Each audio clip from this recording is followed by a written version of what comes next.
Strap on your VR headset because we're about to transport you into the captivating world of Ghosts of Tabor. Welcome to Tabor Radio.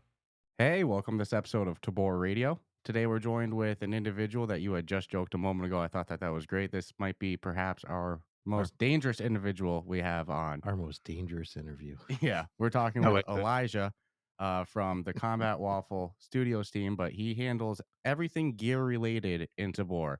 Let that sink in for a second.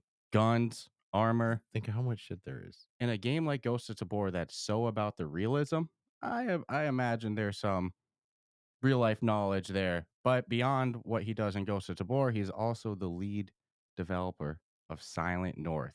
So this is going to be a fun one. But before I get too carried away, Elijah, do you want to introduce yourself a little bit more for the listeners? Sure. Like Damien said, my name is Elijah.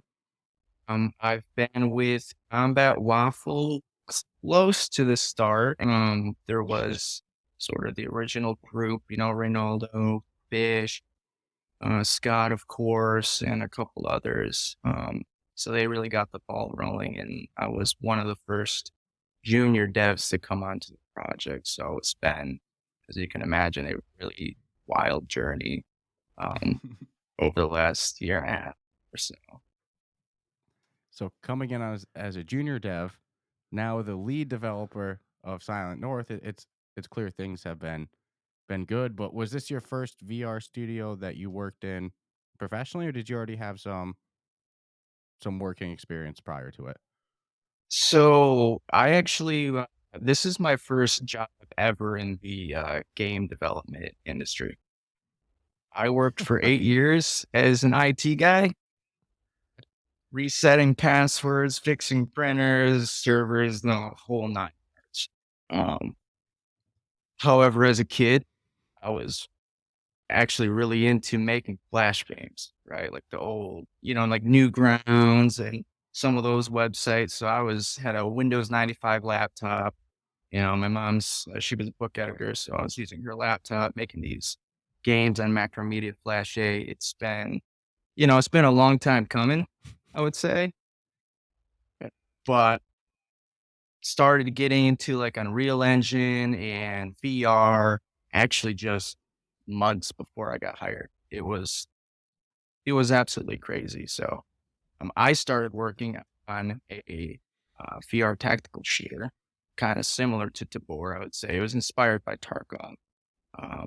And I started, posting it online on YouTube, on some Discord forums.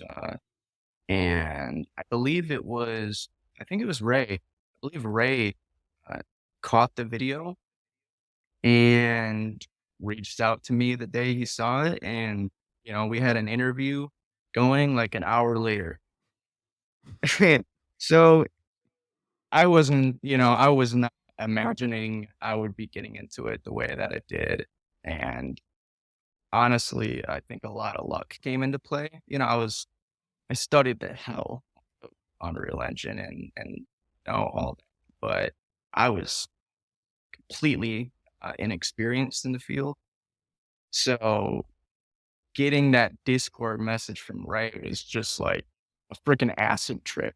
Like I didn't know what to think. And I remember too, it was kind of funny. I had the stomach flu, and I think I had thrown up like 20 times the night before my interview.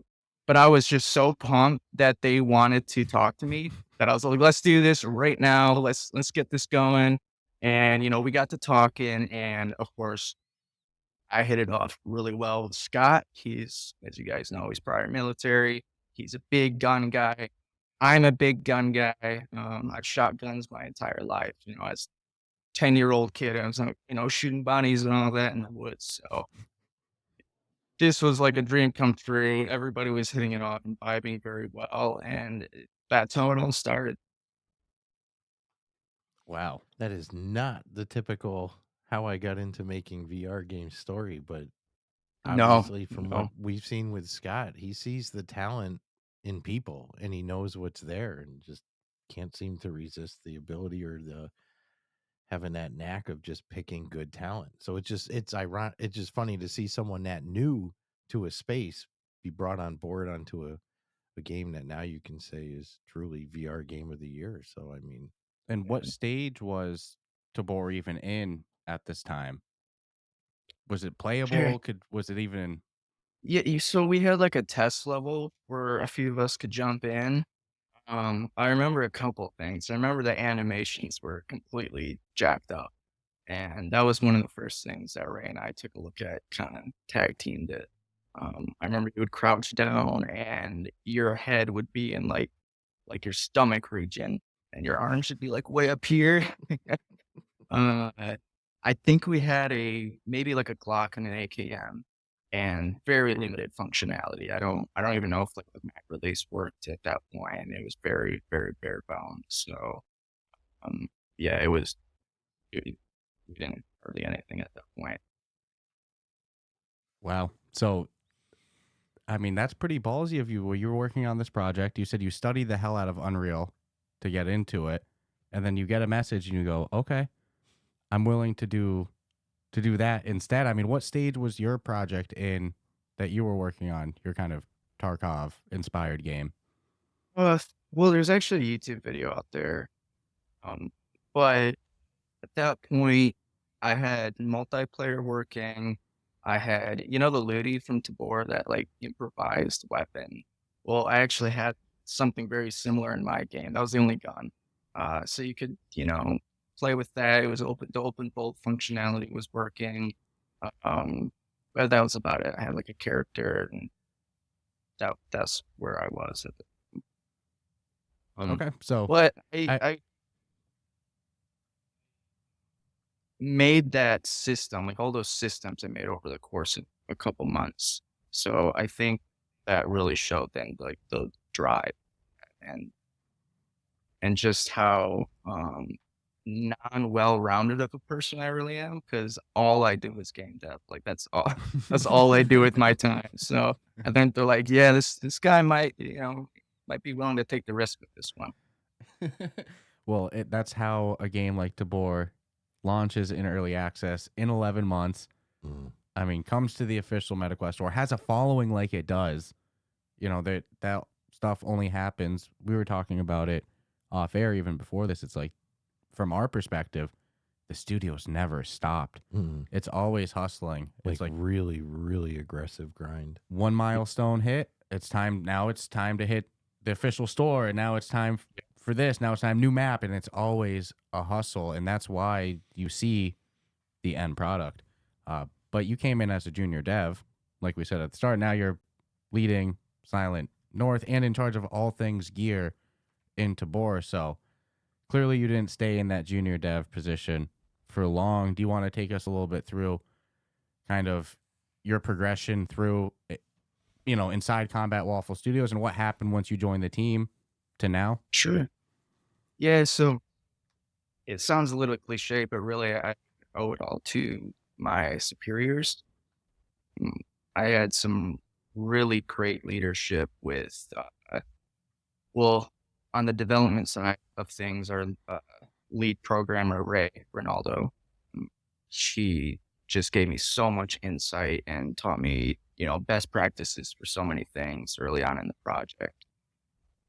And then Scott really taught us how to, maintain that drive as a team. He taught us how to be a team in a way that I've never experienced in any other job, right? We're actually all in this together.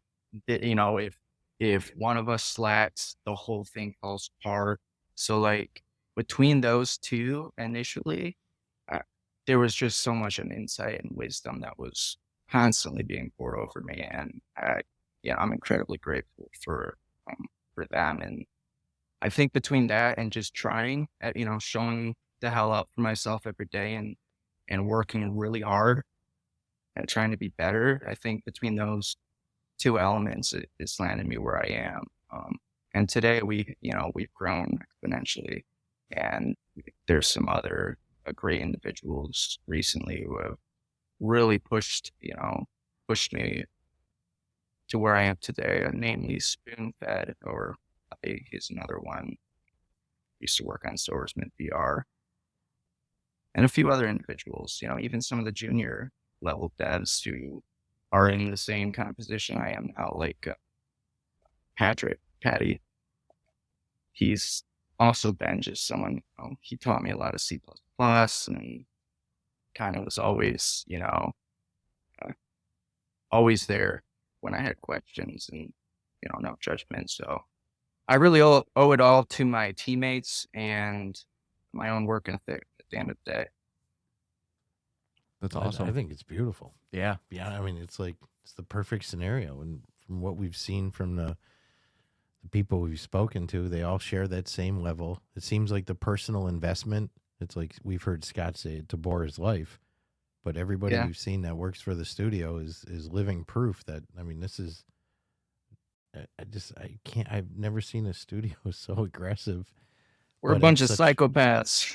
You are, but a harmonic bunch of psychopaths. And that's important. Right. It's not like just an individual nutcase. It's like everyone can be a little crazy, but all on the same page. It's pretty phenomenal. Well, and it also seems every interview we've had, it's the same thing in the sense of it's not just your work. Everybody's giving shout outs to every other member of the team. That's why it's a good way to put it where you said harmonically, they all work together in sync, but everybody's also individually a psychopath who's working hard and the work obsessed with it. So it all works so good. But in your specific position, you're like we said, working on the gear of that. So what's that like making gun mechanics in a game that's so hyper realistic? Yeah. I mean, like, do you have to get the gun in real life? And I mean, how do you translate that into VR? Sure. Well, first of all, I'd say I'm very, very fortunate to work on the gear because it's just, what I always wanted to work on, especially like the guns and the recoil and, setting all that. I do take a lot of personal experience. Like I said, I was, my family was big into guns my entire life, hunting and just shooting fun.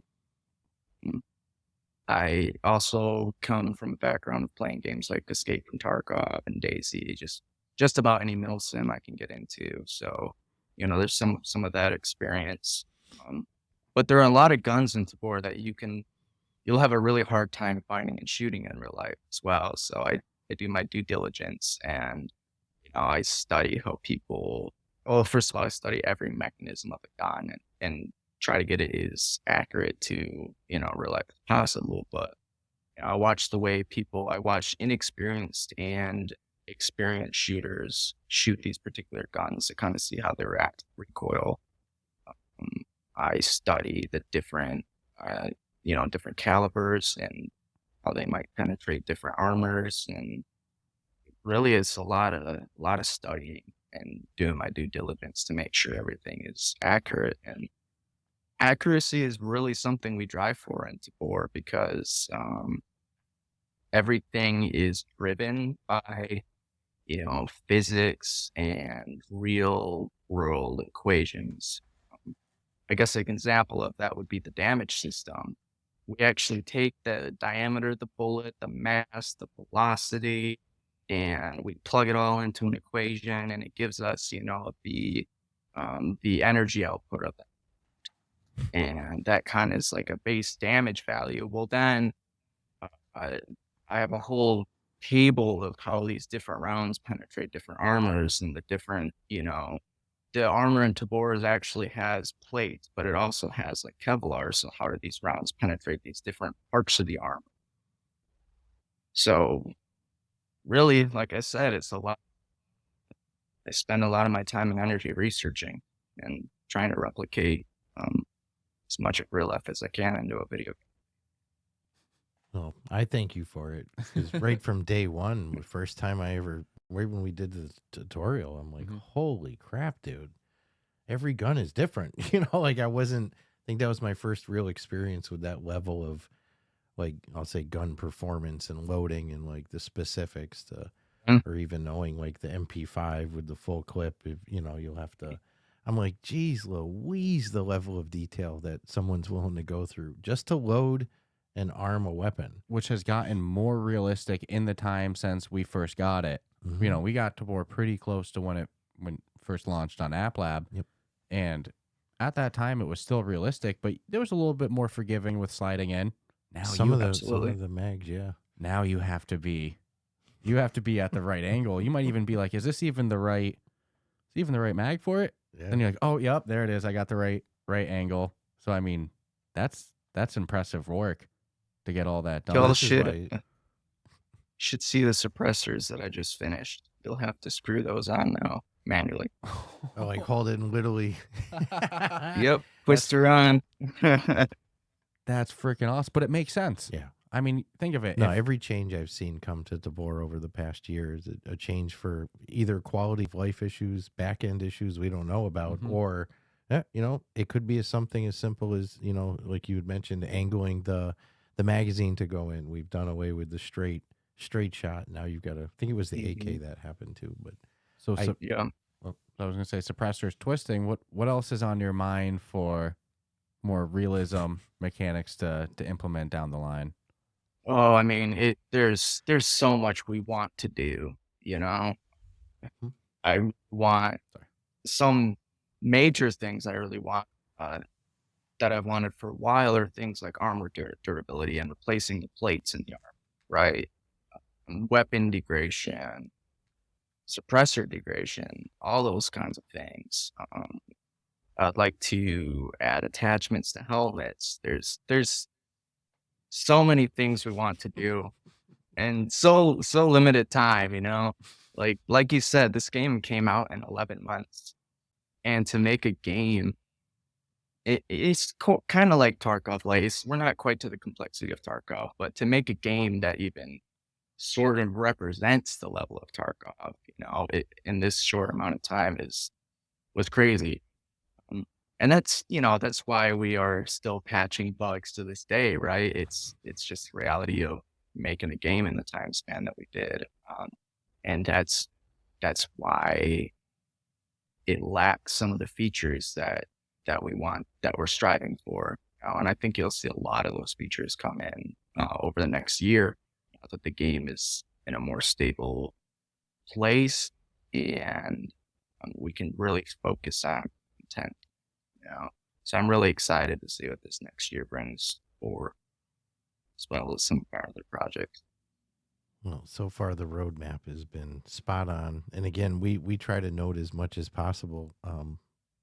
Game came out in less than a year, and that in itself is monumental. But let alone have such a functioning product of size like that in a year is kind of unheard of.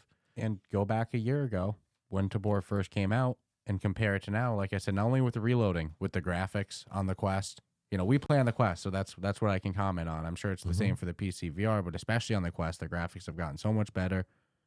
The game doesn't crash for me. I don't get booted from games or anything. I mean, the game is in such a stable state. The graphics are tight. It's gotten so much more realistic. So beyond the fact that it came out in early access in under a year, then fast forward under a year later, and it's almost like a whole different game with all the new maps, all the improvements. So really, really spectacular work from the whole team. And I cannot wait to see what comes next in Silent North. I mean, how much of these mechanics and features that you implement for Tabor do you get to just copy and paste into Silent North?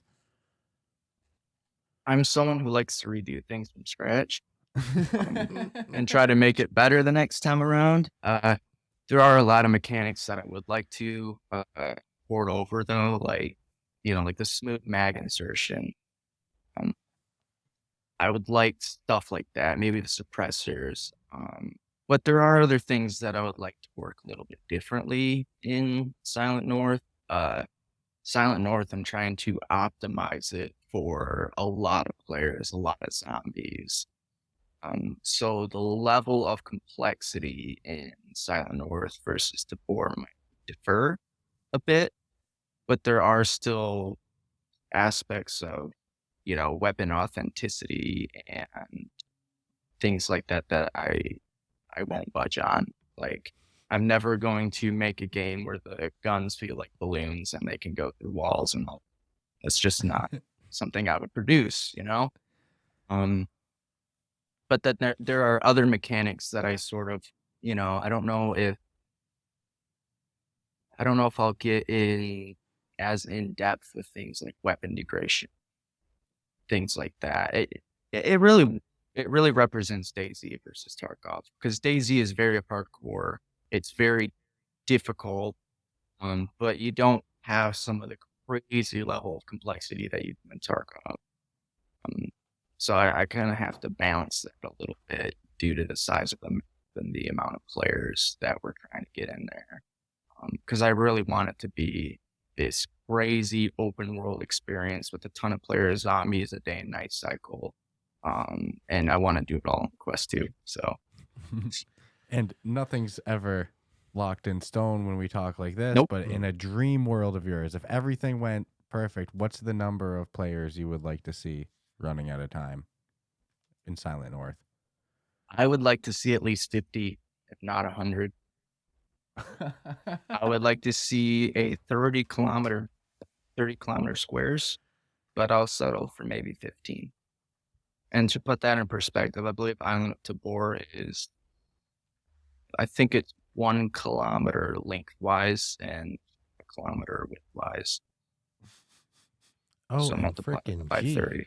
It sounds And so run it on a ambitious, Quest 2. but if there's any fucking studio that can do it, it's Combat Waffle Studios. Totally. If there's any We're studio spending that can. exactly, and we're putting a lot of our effort now. So I've had artists working on Silent North for months now, just doing research and development on how we can optimize the game the best way so we can make these things happen. And the results we're coming out with are just blowing my mind right now. So I'm really hoping that we'll be able to set out and accomplish what we're trying to do, which is something that has, again, not been done in VR, just like Ghosts of Tabor. And how big is the team working on Silent North at this point? There are 5 of us working. It's going to be a little smaller, although Ghosts of Tabor wasn't very big when we first started out either. Yeah, let's The see when first it 11 releases. months. Yeah, I think there were less than 10 people working at Tabor when we released, if I'm not mistaken. Now there's like 40 people in the studio, so I'm sure it'll expand a bit once we get some of those like core mechanics in place and we need content. I think then we can perhaps expand the team a little bit and see what we can do there. But we're trying to keep it small right now and just focus on the research side of it and see what's possible. Well, makes total sense from, again, everyone we've spoken to. Take the small teams to work on the projects that are up and coming. Who even knows what else is up and coming we don't even know about. And then, put the focus of the people on the one that you're pushing to the official store sooner or later. So, well, we know sooner than later, as it was announced that they're definitely coming to the official store. So, and for Tabor fans, I think that can be a little comforting to hear. It's like, look, the majority of resources are still going into Ghosts of Tabor. Yeah. That's always the baby. That's not going anywhere. That's not stealing anything. It's just new members working on it. Exactly. We've only added members to it. And, I'll be moving over there. But anytime there's a new gun in Tabor, I won't let a single soul touch that. Don't worry. That's still me. Dude, that makes total sense. Yeah. I mean, there's a shit ton of weaponry, and the last thing you'd want to do is look at a wall and be like, I can tell I didn't do that one. And that's not a knock to someone else doing it, but the consistency with the design, I get it. Yeah, you don't want to go like a child, You don't want to go into Tabor, use a gun, and be like, I don't like this, or I don't know what's going on. Why is that done like that? I totally understand it. And that's been your baby. I can imagine. But that's right. Yeah, I'm kind of an asshole, but everyone gets it. It's the gun, it's the bread and butter, So which is more fun for you, working just on the gun mechanics, or do you get more of a kick out of the armor side of things?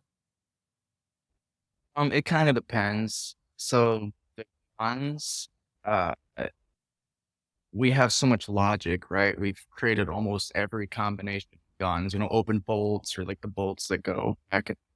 We've created so many combinations now that there isn't a lot of new logic we're creating. It's just a matter of setting up a new gun. But that's something, it doesn't matter what I'm working on. I always have I'm trying to set up. Um, sometimes I'll get stuck on something and I need a break. So I'll just start working on a gun and I'll just spend a half hour just shooting it, making sure I like how it feels, how it sounds, all that. So, um, but I think at the end of the day, I just love creating new things. It's a trip when you set out to create a new mechanic because it's just all this chaos and you're trying to like reel it in and make something that's polished, right? Based off this crazy idea you had. And it's really cool watching that come into fruition. So I don't think you can really beat that. That's awesome. And being the lead developer on Silent North, was the idea for Silent North yours? What's the story behind your development or your participation in the development of it, I should say? Sure. So that actually came about because Scott and I were on a bit of a Daisy binge for a while there. And I think that's kind of how our games come about. We just kind of want the things we play on the flat screen and VR, like a lot of other studios, right? And so we're like, man, we could do this. We've already created Tabor. We, kind of have that foundation, and the games are very similar. Just make DayZ in VR now, and that's literally how it came about. So actually, Silent North is based off of a modded server we used to play a lot. There was this map, I think it's called like Namalsk. It's like a winter map. It's a little bit smaller, but super hardcore, like winter. And there's some modded mechanics in there that we kind of like. So that's kind of what we're aiming for, is like a modded DayZ experience. That's where the inspiration came from as well. Makes sense. I love that mentality, though. You take what you love, what you enjoy to play, and shit, why can't we do this? Let's do it. And it just so happens millions of other people love these experiences as well. So it's just it's going to be a very rare thing coming up. We're gamers at the end of the day. I think that's kind of something that separates us at Combat Waffle is we're all gamers, and a lot of us played the tactical Milsim genre. So that's what we want in VR as well. And you name drop Spoon before with Grim. That's definitely his baby. Anytime you hear Grim come up, it's Spoon's name's attached to it. Yeah, I'm get pretty excited about that one. Yeah, no doubt. But I get the vibe that Silent North is kind of a similar thing for you. Being so close to the conception of it. It kind of sounds like your baby in that sense as well. Yeah, I would say so. I couldn't believe when Scott was like, "Hey man, why don't you lead this thing?" That I was not expecting that whatsoever. I was very nervous too, but I'm actually finding like I really like, putting so much of myself into, the end product. And I couldn't be more grateful for, where I'm sitting right now. You have lucked out like no other individual I have spoken to with just, right time, right place. Dude. And willing. Exactly. If you're not willing to say yes to opportunities, though, that's where a lot of people stop. It's like people get opportunities, but they just, and then they look back. I wonder what would have happened if I'd done. But to be given the opportunity, and it just so happens to be that at the end of the day, this studio has carved out a name for itself in the VR space. Well, and if your game was 9/10 of the way done, you might not have said yes, but it was that perfect balance of it was far enough along to show impressive gameplay mechanics, but also not far enough along that it's all right. I'll move on to something else. So it was that Goldilocks zone in every way. I don't think Tabor, in its current state, it was so new then. That was Mhm. the perfect time to come in and rise through the ranks. It's not that you can't now, but it's different. It's a Well, little bit more it's got to be established. harder. I Yeah. mean, 40 plus people now, or whatever the case. I mean, it's not that same. Just the point being, it's in a different stage Yeah. of development Yeah. than, when Elijah over here hopped in. I think it's just great. I think it's absolutely one of the best stories I've heard, though. Yeah, being given absolutely. the opportunity and saying, you know what, why not? But- I'm gonna. And at the end of the day, now doing, not only getting into the development, but being like, yeah, I mean, the And- gear is something I would have chosen to have worked on, and it just so happens you get to work on it. It's like, come on, this is a perfect storm. And to give Elijah, It's unbelievable. like you said, you're obsessed as a developer. You love to work hard. That's something that can't be stressed enough. It's not just that Can't you're teach right time that either. Yeah, you have the gun experience. You're obsessed as a developer, so it's more than just right time, right place. It's also right individual, Mhm. right place. So I love that it all came together like that. And are you the madman responsible for mag palming as well? No, that would actually be Spoonfed. Spoonfed Wow. tackled that one. Yeah, when we first thought about it, I was kind of picturing, I'm like, man, I don't know how much I'd use that. But as a player, once he implemented it, holy shit. It's like I use it every single time I reload. Right? It's so convenient, especially just being able to put it in the pouch and have another free hand to still hold the gun. It's such a great mechanic. That makes sense. Mm-hmm. And I guess since we have the gear guy himself, I guess there's some good gear related questions in the sense to ask what's your favorite loadout as the guy that puts it all together on the back end, and what's your favorite setup to use? Because chances are that's going to be the one that I start to use. It's a gun that we've never seen. Well, there's some of the obvious guns like the AK Alpha or the M1 SAS. Like those guns are clearly, like the OP ones, right? But I typically run the SG 552 Commando. I don't see people running that gun a lot, but I can tell you the fire rate. So it's kind of based off of AK, the way, the mag rocks and it stamp steel, all that. But it shoots 5.56. And what I like about it is it has a super high fire rate, but it's also a bit of a heavier gun. So it's stable with that higher fire rate. So I typically rock that gun. The only caveat to it is it uses proprietary knives. So that, I'm not a huge, but I typically run something like that, and I'll run, a 338 sniper in my gear tech, and then Sniper whatever gun. armor, the best armor I can get my hands on, of course. So when I hear that boom going off in the background, I can go, all right, that dude. might be Elijah. When I go into a server and hear those sniper rifles, I already know I'm fucked. I'm like, this is gonna be the most advanced game of hide and seek that I'm not winning. Because if you hear it, and you in some cases can even hear the bullet go by you. In my head, now it's just a waiting game. No matter where you go, you got a scope on you. It's gonna happen. We got sniped through the weeds. Like they knew where I was. Embarrassingly, Yeah. I was like, dude, somebody saw our name with that kill. We got killed like noobs. Screenshot like a day oneer. I tried to make those snipers sound as scary as heavenly possible, as well as just about any gun in the game. But those snipers, man, you hear that across the map, and you're like, yeah, I'm gonna take it kind of easy.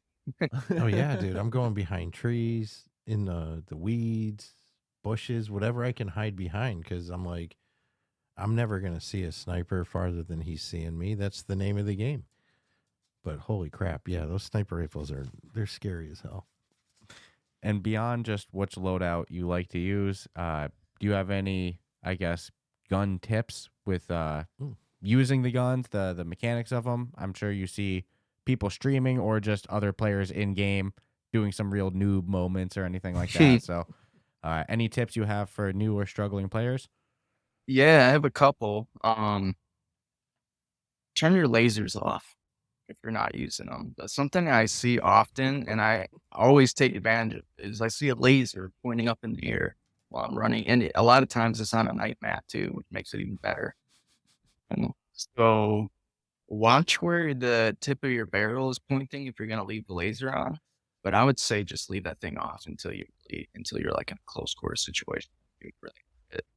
Um, Switch mags. If you fire off a few rounds and you get behind cover for a minute, switch your magazine.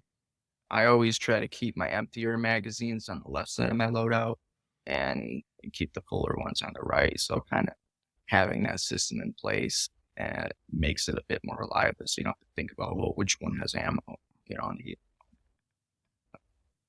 This is a bit more advanced tip, but I don't see people rocking it too often. You can actually put vector magazines in a Glock.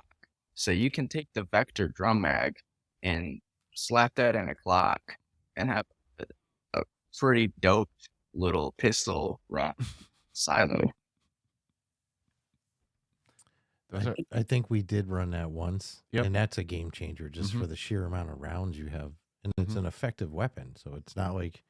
The laser tip is huge, too, because that's one I see all the time. Oh, especially in buildings. If you're crouched around, you see the laser scanning in a room, or it's like, you already know. But we've been victim of that habit as well. But I'm glad to see both of these, and I'm definitely like, I thought it was just me. I fire off 4 shots. I will change the magazine if I have a moment, because I'm like, I'm 4 less bullets. Yeah, I might need them.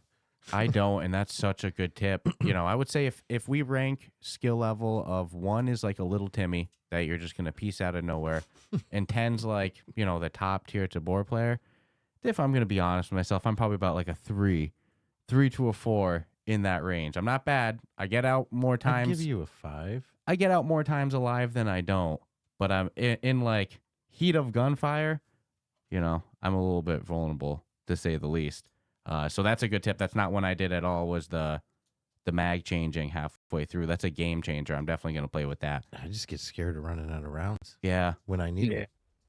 But I honestly thought, I've never bragged about it, because I'm like, am I just like being overly paranoid about this? But literally fire 3 shots. And if I have an opportunity, I'm like, I'm putting a fresh one in. Yeah. No, that's great. But I love hearing that. The lasers, I've gotten plenty of kill just seeing people come from a mile away. They're advertising where they're... That's a great one. Unfortunately for me, I'll be losing some more kills because of that. I'll see a lot more players shut off their laser, but that's a big one. It's chronic. And something I always love to ask, because it seems it's 50-50 across the studio. I've gotten very mixed answers. When you go into play, are you about kills, or are you about looting and getting out alive? Kills. I let the people do the looting for me. You know what? You blew your spot. You carrying a sniper rifle. I'm like, he's not going in for loot. He's going in to find somewhere to roost, and he's gonna wipe the server. Do you even bring a backpack with supplies in, or are you just? I do. I typically bring a smaller backpack. That way I can trade it in for somebody else's later on. And I typically just bring like 1 nerd, a bandage, and some more mags. I typically bring like 3 mags. That way I only have to run 3 armor modules from my kit, so that I can swap them with that. And I try to run the most unconventional spots, right? Because I typically see players running the same routes and standing, sniping from the same spots, but there are a lot of little nooks and crannies you can get behind, and people will not expect it at all. So I guess that's another little tip for you. Yeah, the players that run for kills, you all are the ones that I consider, the 9 out of 10 players. The players like me that run loot, we're capped at like a 5 or a 6. It's just a different style of playing, going in with that intention to kill versus just stay alive and loot. Well, it's also one of the few games where if you've been seen, or you took a shot at someone, and we waited one time till we actually were like, okay, at this point, I think we're camping. I don't even think I think we're legit just camping. And then we moved a little, and then no shit, the guy was still waiting for us. So it's one of those few games where you just got to know it's, if you think you need to wait a little longer. Yep. Make your moves if you can. Angles to me, I use line of sights as much as I can. Yeah. Like if there's a tree and it's going to block a line of sight from a distance. I'm staying in line with that tree. Adrenaline inducing, dude. Total. I've never not gone into this. Even when we have smooth sailing, the amount of adrenaline that you exert doing it, it's crazy. To me, it's a totally different game as well, co-op versus solo. So do you go in by yourself or with friends? Well, it's not very fair because, for one, I set up the recoil on the gun, so I kind of know how they all run. But then my duo buddy I run with, his name is Disratory, and he was in the competitive scene in VR for a number of years. So when we run, it's almost not even fun. We started just doing pistol runs for a while because it was a challenge, you know. So do you ever do naked runs to that extent or no? I'll do pistol is about the bare minimum. I'll go just rocking like a USP or something. I agree. At the very least, just to take down an NPC. Because if you're doing a naked run and you bump into an NPC before you loot anything, it's tough business. Some of those NPCs are very, very, very good shooters. They've gotten better, yes, in my opinion. Have. They've gotten better. They're lethal. I got messed up by one the other night. I was like, dude, this run is not going. I remember I got killed not too long ago by an NPC, and I was like, things are changing because I don't remember getting killed. Yeah, killed by an NPC. Human, yes. NPC, no. But and then NPCs have a refactor coming up soon as well, so they're gonna get a lot smarter in the near future. Not necessarily like more aim body, but I think they'll get better strategies and play a little bit better too. That's something I've wanted to see for a long time, especially coming from playing games like Red Dead, where the AI will act like civilians sometimes or hide, beneath beds. So I'd love to take inspiration from some of those games and, throw in our days. I think that'll probably be a job for our Reynaldo or one of the lead devs. Some it never ends. Stalker NPCs. Yeah, well, right now it is a little bit more of a patrol style where you see them. Which makes sense for what they're doing. I get it. But if there's a little bit more of like a search and here's a find stick break and looks at you and starts coming at you. I would look. I mean, there's parts of them that are advanced. Like there's cool things. Like if you throw a magazine at a wall and it hits a wall, they'll actually get a stimuli response from where that magazine hit the wall, and they'll look towards it, right? So there's some cool stuff like that, but I would really like for them to and act almost like robot players that have the same goal as the players, right? So they're walking around looting, scavenging, they need to eat and all that. And that's kind of the direction Tarkov is heading with their AI too. I think that's kind of the long-term goal of ours. That would be well, and with AI integration too, as it gets better and better, these things are going to become quicker realities as well. That are only going to get smarter too. I'm going to pee myself the day I go into a run and I see an NPC looting a dead player and pick up their gun and walk away. Look at you and shoot you. And you're like, shit, is that a player Phoenix or is that an actual Phoenix? And it gives more of an incentive to snipe out some NPCs too, because now you don't know what loot they have. Imagine if an NPC could surrender. Trick you even. Oh, for real. For real. That would be so cool. Hands up, comes down, grabs the pistol, shoots you. Come on, man. It's happened to me from humans. Well, that kind of interaction is so natural in VR too. And we haven't seen enough of that in the VR space, I don't think. Like NPCs that react to what your body is doing, like your body language in VR. So that would be really cool. It's a good idea. It's coming. Yeah. I see so many freaking good things coming down the pipeline though. If somebody doesn't do it, Combat Waffle Studios will. Just tell Combat Waffle they can't do it. Give them a time frame that nobody they can't do could ever do this in 11 months. Which theoretically, honestly, on paper, nobody can. But here we are. Yeah, no, they did it. And I'm so excited to see what comes of Silent North without anything on record of, it's coming on this date or anything. Is there a year, a time that you would like to see it start to hit players' hands, whether that's even in early access? This could go all sorts of directions, so take this with a grain of salt. But at least on paper, I'd love to start getting maybe some closed tests coming in, maybe in September. somewhere along those lines, late summer. I think we'll be able to accomplish it, but in game dev, it's like you just never know. There's so much at play. Sounds reasonable, but equally ambitious. So I'm excited. I hope it's achievable because I'm very excited for Silent North. I'm excited for everything that's been mentioned so far. Yeah. Grim has a lot of my attention, admittingly, just because I've craved a Rust experience in VR. Oh, I love Rust. I'm thinking this is gonna fill that itch for that. But for the people that like good co-op style gaming, I think Silent North's gonna be a home run, dude. It'll be more of a social experience, I think, than some of these other games because there's so much to lose. It's kind of funny. It's like when you get so competitive, because like in a game like DayZ, right? You could have the same character alive for like a week, and you put all this experience gain. And then if you die, you don't have a spawn point. Like you just start from the very beginning. And with that in mind, I find even on PC, DayZ players tend to interact more before they decide to kill each other. You see that a bit in Tabor, and I'm hoping to see that a lot more in Silent North, where there's even more to lose, right? And it's almost like real life at that point, where people hesitate to just be impulsive, right? They might actually, it might be mutually beneficial to not kill each other in certain circumstances. So like I love PvP. I really want the world to be your enemy in Silent North. Like I just want everything to try to kill you in that game, to the point where it's so fucking difficult to where players to, get along, form factions, what have you.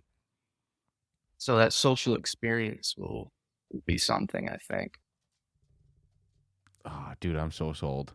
I am so sold. A psychological experiment at the start too, to see how the player base starts, and then months down the road how it's evolved and changed into like warning new players like whoa, don't go there, calm the hell down, don't we're gonna work together on this, because don't go in Barney Badass. This is gonna go very south. If it does sway that way though, where the player base will change it to a this isn't about killing everybody, we've got like fixed goals in mind here, then it's going to be pretty impressive.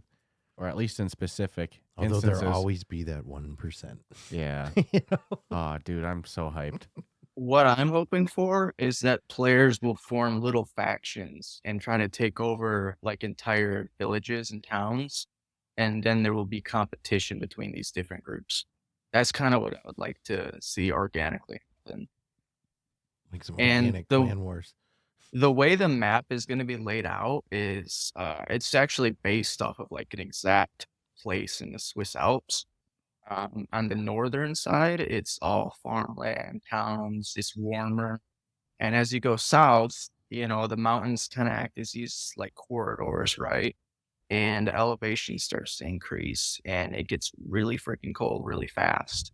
And when you get up in these mountains, this is where you're going to start to see like military tunnels and some higher tier loot, but there's also like no food, right? And you got to be super prepared like to make the voyage up here.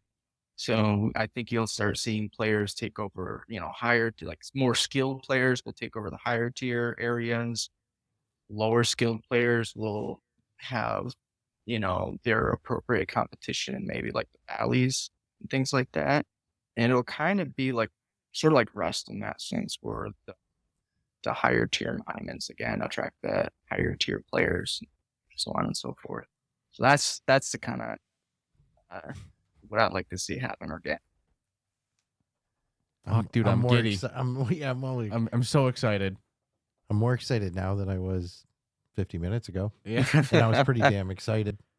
Now I don't know if it does have that. It does have a little bit of some Rust vibe to it. Yeah, now I don't know which one's gonna scratch it more. Grim, Silent North. I'm gonna support everything, but I'm telling you, just anything. If Grim turns out half as good in my head as I think it's gonna, I'm gonna be pretty stoked. Grim Spoon's been working on that game for years, like years and years and years before he even came on.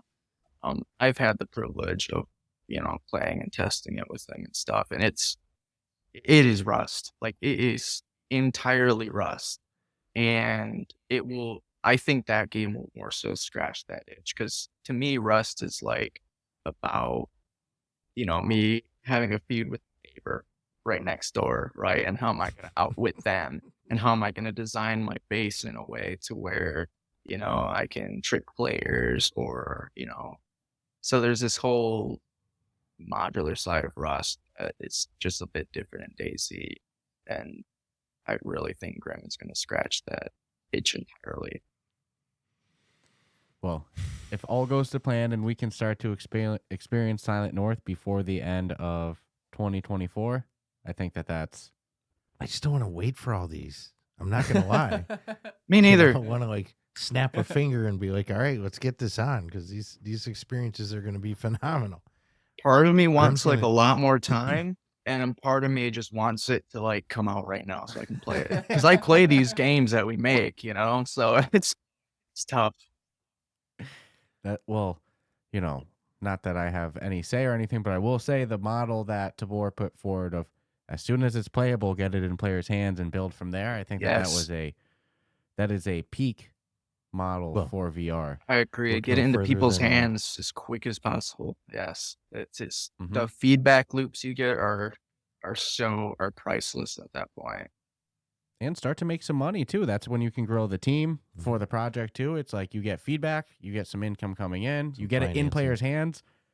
People are excited about it there. So I think that's a great model that plus Combat Waffle the community building. That's that whole area that you're not chasing the community. You've already built it. Yeah, they've been there since day one. Yeah, and it happened organically too. That's what was cool about Tabor.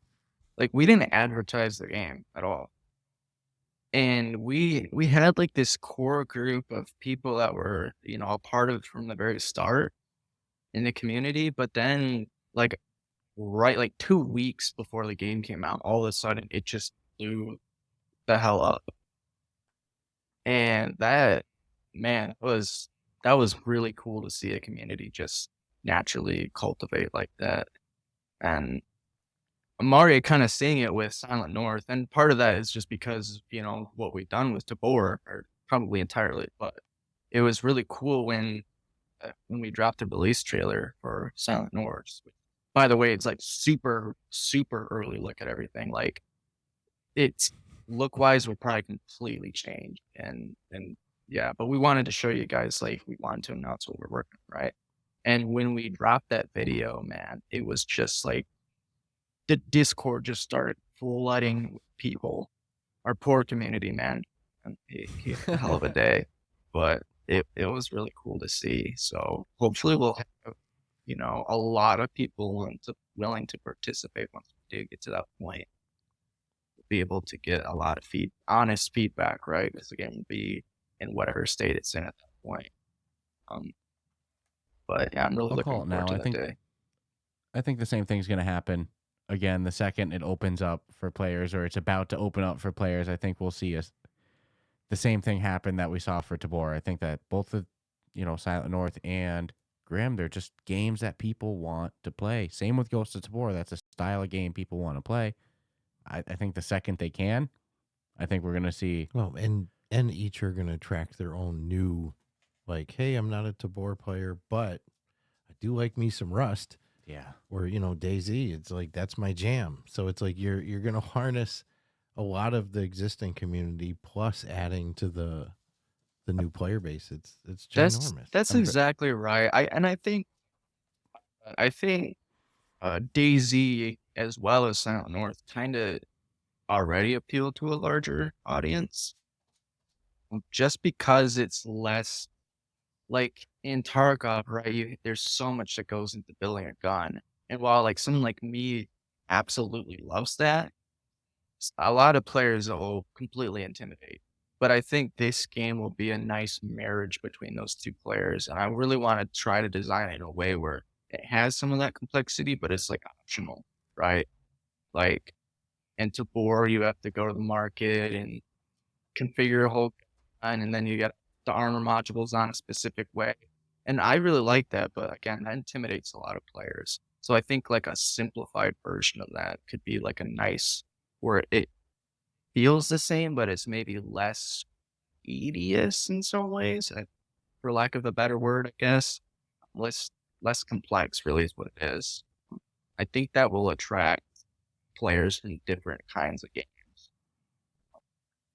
And I think I think it'll be really successful just because of that. I totally agree. Yeah. That's kind of what I'm basing on too, is like the, Tabor, you're surviving, extraction.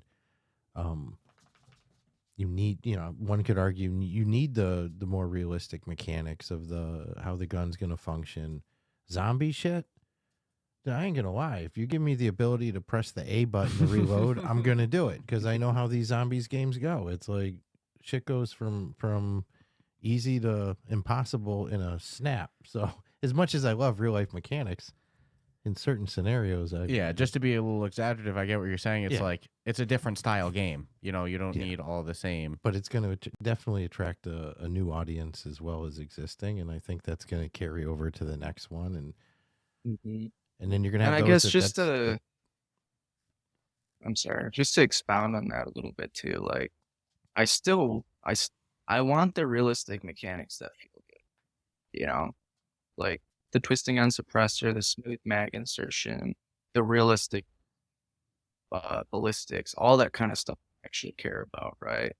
But I'm cool with having a slot-based backpack system like Walking Dead, for example, rather than having to cram everything in. And that fits well with Tabor, right? Like it's almost like it's kind of like Tarkov, where you're like a like a puzzle simulator almost. You got to fit everything in the right place. I guess that would be an example. I just want to be clear. Like that's more of an example of a simplified mechanic. I don't want to sacrifice the things I care about. But I'm cool with simplified mechanics in certain aspects. Yeah, if there's anything I took away from this interview is that you will not budge on the gun realism. I wouldn't expect that. But I think a more casual multiplayer experience isn't better. It's just a different market. And I think that's why when we have all three of these games on the market, Tabor, Grim, and Silent North, Combat Waffle Studios is going to be the biggest studio in VR. No doubt about it. So, a couple of things that I haven't asked yet that I always got to ask whenever we have the opportunity to talk to somebody from the team. First off, what's your favorite map to run in Tabor? I would say Island Night. It's like I think a that might horror be game. the first answer we've gone to that. It's like a horror game, and everybody brings out their best gear. And it just becomes like this even playing field where everybody's rocking the best shit. And it kind of reminds me, in a way, it reminds me of Labs in Tarkov, because while the map is completely different, people bring their best stuff, right? And I really like that. And just, the feeling of the NPGs is, I love rocking all that gear. It feels very tactical. Makes sense. I've always loved Island. Island Tabor is my favorite. Oh, yeah. But I'm an Island daytime person. I don't quite have the cojones. Yeah. I don't quite got the cojones to go. Nighttime's a different level of stress, though. Like you said, almost a little horror-ish. You have that. Yeah. Because the predator is the other players. Well, and if you don't have night vision hunted either, you're doomed. That's my awesome. favorite, though, is when I'm rocking NPGs and I see someone's flashlight beam. I'm like, oh, this poor fuck. He's dead and doesn't even know it. He ignored every warning. Dude. I mean, only way it could get better is if they had, like, you could shoot someone in the leg and their left leg doesn't work, and then you could take out their right. You could take out the arm, just fuck with somebody for, until they're just a lump of meat, then decide. I think that's kind of the goal. With the medical system down the line, I think we want fractures and things like that. It's a little bit like in Tarkov, right? You have to like stop bleeding at individual limbs, and some of that doesn't translate so well to VR without becoming really weird. But you would love to see things like fractures, right? That slow you down. You can't walk, or maybe like you break an arm, can't aim as quick, things like that. I think it would be really cool. I love that anytime a cool mechanic is brought up with They're the already studio, on it. they're like, Yeah, dude, yeah, like- we would love that. You know, 6 months ago, board meeting, we all discussed it. You're late. Yep. It's a task Jeez, somewhere in the backlog, I'm sure. There's nothing. I've whipped out some crazy shit too, and I know for a fact the answers sometimes have been, well, we've talked about that, and it's like, holy crap, dude. I've given up on taking guesses because does it sacrifice realism? Yes, then it probably won't get added. Does it add to realism? Yes. Well, then it's probably something that you all want to do. That's kind of the. That's is my exactly character going to right. start to learn it? Like, am I going to trip over a rock someday when I'm playing and be running? Because I didn't look down and my character just face plants. Holy shit, man. That's awesome. I love the direction of these games. I can't wait to see where things are in a year when Silent North is playable, Grimm's playable. I keep saying it because I don't know if people get it. It's going to be world freaking domination in the VR industry for Combat Waffle Studios. I can't wait. World domination. Yeah. So one last thing that we didn't touch on that I got to get on record before we wrap this baby up. You went from Flash games to, working on your own VR game, but how did you discover VR and what made you decide to go, all right, let's learn Unreal, let's dive into it, and let's make a game? Sure. Well, it was actually a birthday present from my fiance. And so I got into VR. I got a Quest 2 3-4 months maybe before I got hired. And it was just like, is this? Like, this is like, and I couldn't shut up about it, talking to my buddies about it and stuff like that. I convinced all of them to get VR because it was just like you have to just see how the size of things alone just blows your mind. Like how everything actually, like the proportions actually look correct in VR alone. And then, I was really into like Blade and Sorcery in some of those games. So just the physicality of it. If I was going to make a game, it had to be for VR at the point, right? And so that's, when, again, my fiance, she convinced me to post that video that got me hired too. So that's when I got in VR. And shortly after that, I was hired as a VR developer. This is why you're getting married. Yeah. Huge thank you to your right. fiance. Yes. Holy real. crap. Yeah. A simple gift And changes a life. Do you still play on standalone VR primarily, or do you do PC VR now? Since I got a Quest 3, I've been doing a lot more standalone. And especially since I have to do a lot of the optimization, I try to run that as much as possible. But I can't help when I'm playing serious to just get on PC. I love the fidelity of everything, and it's, to me, like the best experience still. But I know everyone feels differently. We're getting there. We're making the move to PC VR eventually, but standalone VR is more than enough, I feel, to sell somebody on the industry. It's kind of like standalone VR is a pipeline into PC VR. It's a lot to ask somebody to spend if they're not yet into VR. You got to get the gaming PC plus the headset, but get standalone VR, fall in love with it, and then hear, hey, this could be a little bit better if you just do this. That's a much easier sell, I feel, at that point. That's exactly right. It's definitely more of an enthusiast sound with the PC VR. But just about all the content in VR you can find on standalone and PC, from what I've seen. So definitely, if you're wanting to get into VR, just get a Quest 2. You can get a Quest 2 for like $150 used. Or if you have a little bit more cash to throw at it, get a Quest 3. It's, to me, for the price, that Quest 3 is just incredible. I have an index, I got a big screen, I got all sorts of random devices, and that Quest 3 is, to me, the, overall the best. So, well, being a Quest user, I would agree with that statement. yeah. But entry level, it's home run. It's an affordable headset, and just like any hobby or love you have, you don't start with the best out of the gate. No one usually does. First car is not a Ferrari. But later on in life, you might be able to get that Ferrari or Porsche. So it's good that it exists for the hardcore or people who want to kick it up a notch. But for the everyday working folk, it's been a blessing, or else we wouldn't have it. We wouldn't be talking for the past 3 years. So yeah, a Quest 2 as much shit as you can talk about, they have poured so much love and money into the VR space. Like, they have single-handedly revolutionized that space, you know, and they truly have the best product, in my opinion. Yeah, I know shitting on Meta is kind of the easy out that a lot of people take. It's gotten quieter over the past 2 years, though. But exactly what you said. They put so much resources, so much time into it, and still do. And they believe in it. They do it because, like, obviously they want to get in the industry, but you can tell, like, they really believe in VR. And that's really cool for a company, a giant company the size of theirs, to do something so indie, you know? Mm-hmm. Like, they lost money on the Quest for sure.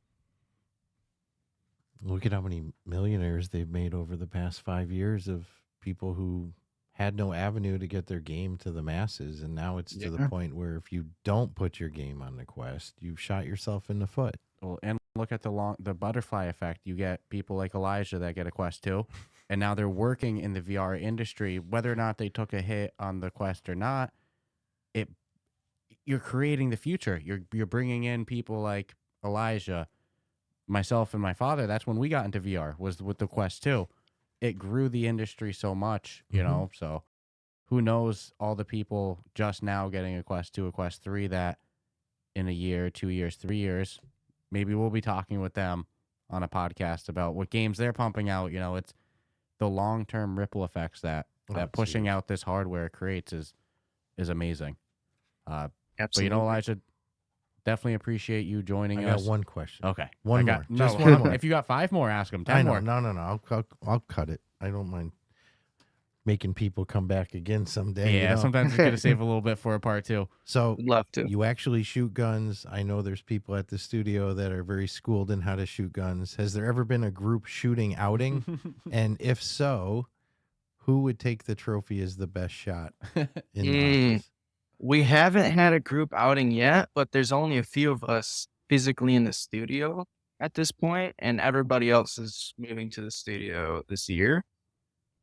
We do have some folks like from the media team and a couple others coming out in February, and I believe we're going to do a group shooting then.